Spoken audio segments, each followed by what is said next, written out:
পীর আবু বকর সিদ্দিক রাহমাতুল্লাহি আলাইহি তিনি হাক্কানি রব্বানি, একদিকে যেমন 40টা হাদিসের সনদপ্রাপ্ত, মদিনা থেকে সনদপ্রাপ্ত যোগ্য আলেমে দ্বীন, জোরে বলুন আধ্যাত্মিক কথা শুনেছি।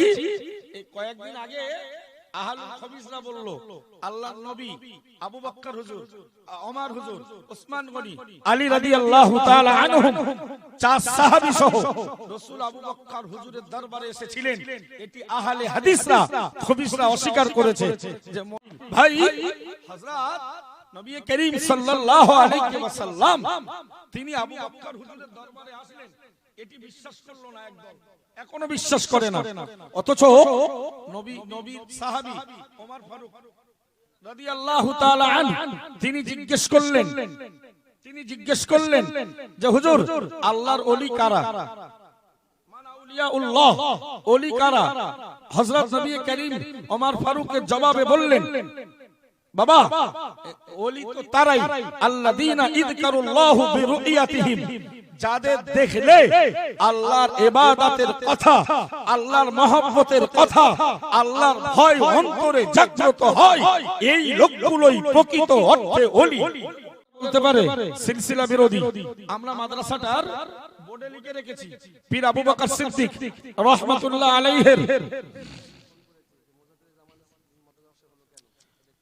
পীর আবু বকর সিদ্দিকী রাহমাতুল্লাহ আলাইহির মতাদর্শে এই কথাটা যেমন এখানে লেখা আছে, এই কথাটা যেমন জমির দলিলে লেখা আছে, এই কথাটি তেমন আমাদের ট্রাস্টের মধ্যেও লেখা থাকবে। ভাই এরপরে আমি চলে যাব, আপনি চলে যাবেন, XYZ আমরা আজকে যারাই আছি এর হিতাকাঙ্ক্ষী দরদি সহযোগীর বডি সবাই চলে যাব।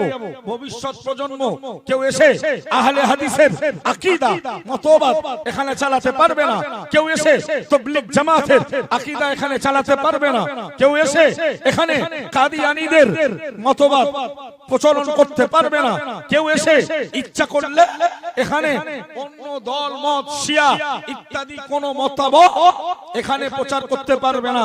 কারণ সব জায়গাতে রেজিস্ট্রিকৃত দাদা পীর কিবলা আবু বকর সিদ্দিক রাহমাতুল্লাহ আলাইহির মতাদর্শে যেটি পরিচালনা করছে অল ইন্ডিয়া সুন্নাতুল জামাত এবং তার তদারকিতে তার সার্বিক স্তরে বাগবাড়িয়া গ্রামবাসী বৃন্দ এবং আমাদের সহযোগী হিতাকাঙ্ক্ষী দরদি। তো ভাই বাগবাড়িয়া মাদ্রাসা দাদা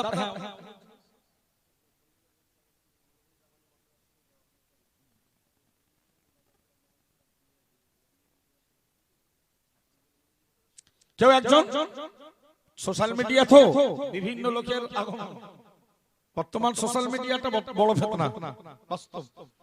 ভাই এই সোশ্যাল মিডিয়াতে কেউ শফিককে জিজ্ঞেস করেছিল যে পীর আবু বকর সিদ্দিকী মতাদর্শে হলো কেন, হতে পারত নবীর মতাদর্শে। আচ্ছা দাদা পীর কিবলা রাহমাতুল্লাহ আলাইহি কি নবীর মতাদর্শ ছাড়া ওই বড় ওলি? নাউজুবিল্লাহ বলেন। আমরা শুনেছি এই কয়েকদিন আগে আহলুল হাদিসরা বলল আল্লাহর নবী আবু বকর হুজুর, ওমর হুজুর, ওসমান গনি, আলী রাদিয়াল্লাহু তাআলা আনহুম, চার সাহাবী সহ রাসূল আবু বকর হুজুরের দরবারে এসেছিলেন। এটি আহলে হাদিসরা হাদিসরা অস্বীকার করেছে যে মরে যাওয়ার পরে মানুষ এগুলো মানুষের দ্বারা সম্ভব নয়, আর তারা জায়গা পেল না, আবু বকরের কাছে এলো।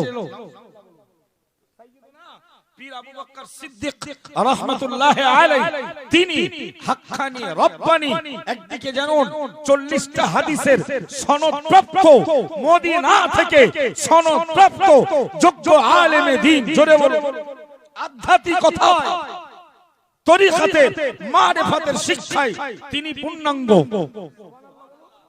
দাদা পীর কিবলার ব্যাপারে সমস্ত দলমত এটাকে অন্দর মহলে হলে অস্বীকার করে যে বাংলার মাটিতে ইসলামের প্রদীপ ঈমানের বাতি জ্বালিয়েছিলেন সেটি আর কেউ নয়, 19 শতাব্দীর যুগ সংস্কারক মুজাদ্দিদুস জামান কুতুবুল আলম আমিরুশ শরিয়াত আলা হযরত দাদা পীর কিবলা রাহমাতুল্লাহি আলাইহি। জোরে বলুন ভাই কেউ ভুল বোঝাতে পারে অল ইন্ডিয়া সুন্নাতুল জামাত দাদা পীর কেবলা রহমাতুল্লাহ আলাইহির রেখে যাওয়া 52টা ওসিয়ত নামার উপরেই রয়েছেন।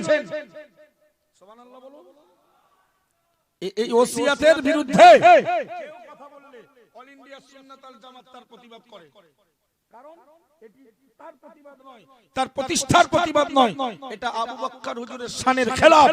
তার মান সম্মান অক্ষুণ্ণ রাখতে, তার ওসিয়ত নামাকে অক্ষুণ্ণ রাখতে এই প্রতিবাদ।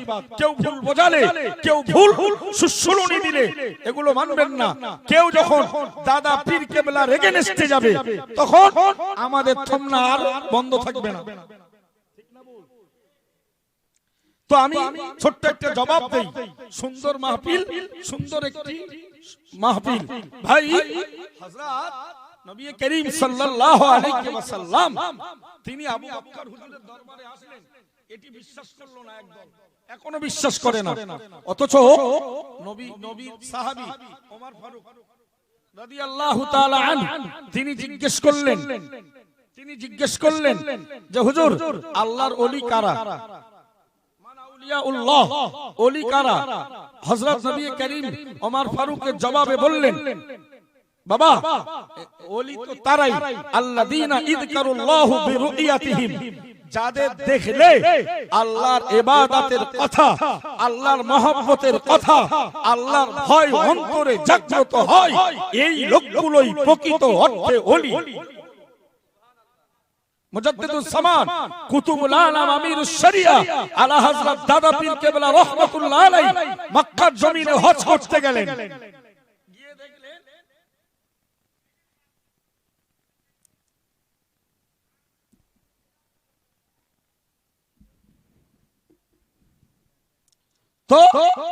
তো উনি গিয়ে দেখলেন মক্কার মাটিতে রাসূলের দেশে কোন ইসলামের কালচার নেই, দ্বীনি শিক্ষা প্রতিষ্ঠান নেই। তো সাওলাতুন নেসা নামীয় এক মা ছিলেন, ওনার খুব করিব আত্মীয়, তিনি ধনী মানুষ। উনি বললেন, হুজুর কেবলা বললেন সাওলাতুন নেসাকে ডেকে যে মা সাওলাতুন নেসা, আল্লাহ তোমার অর্থ দিয়েছে, তুমি একটি মক্কার মাটিতে দ্বীনি শিক্ষা প্রতিষ্ঠান কায়েম করো, যেখান থেকে মানুষ শিক্ষা অর্জন করবে। উনি বললেন, হুজুর আমার অর্থ আর আপনার বুদ্ধি, আপনি পরিকাঠামো তৈরি করুন। সুবহানাল্লাহ। অল ইন্ডিয়া সুন্নাতুল জামাত দাদা পীর কেবলার এই করিব আত্মীয় দেগঙ্গার বাসিন্দা সাওলাতুন নেসার নামে আরেকটি বালিকা প্রতিষ্ঠান রানীহাটি পোলতারাটি সাওলাতুন নেসা বালিকা মাদ্রাসার শিলান্যাস করেছেন। আলহামদুলিল্লাহ বলুন। সবগুলোই আমাদের দাদা পীর কেবলা আল্লামা হুজুর কেবলা, পাঁচ হুজুর কেবলার স্মৃতি বিজড়িত অনুকূলেই প্রতিষ্ঠানগুলো প্রতিষ্ঠিত। আল্লাহ কবুল করেন, বলুন আমিন। জামিয়া রহমানিয়ার বাৎসরিক ঐতিহাসিক ইসালে সবাব আগামী পয়লা দোসরা তেসরা ফাল্গুন আপনারা আমন্ত্রিত। হুজুর কেবলা তেসরা ফাল্গুন মাগরিবের নামাজের পরে নিজে জিকিরের মজলিস পরিচালনা করেন, লক্ষাধিক লোক সেখানে উপস্থিত থাকে। যদি মনে হয় একটি এই বড় জামাতে অংশগ্রহণ করব, তাহলে কমপক্ষে আগে সেখানে হাজির হতে হবে, নালে ওই প্রাঙ্গণে জায়গা পাওয়া যাবে না। এই বলেই এই মুহূর্তেই হালিমাতুস সাদিয়া বালিকা মাদ্রাসার বাৎসরিক ইসালে সওয়াবের সমাপ্ত ঘোষণা করছি। আল্লাহ আগামী বছর আমাদের সবাইকে জীবিত রেখে সুস্থ রেখে আবার তৃতীয়তম বার্ষিকী অধিবেশনে ইসালে সওয়াবে আল্লাহ যেন আমাদের পার্টিসিপেট করার, আমাদেরকে আল্লাহ উপস্থিত হবার তৌফিক নসিব করেন। বলুন আমিন। আরো উচ্চ আওয়াজে বলুন আল্লাহুম্মা আমিন। প্রিয় নবীর শানে দাঁড়িয়ে আমরা এই মুহূর্তে একটু সালামের তোহফা, ইয়া নবী সালাম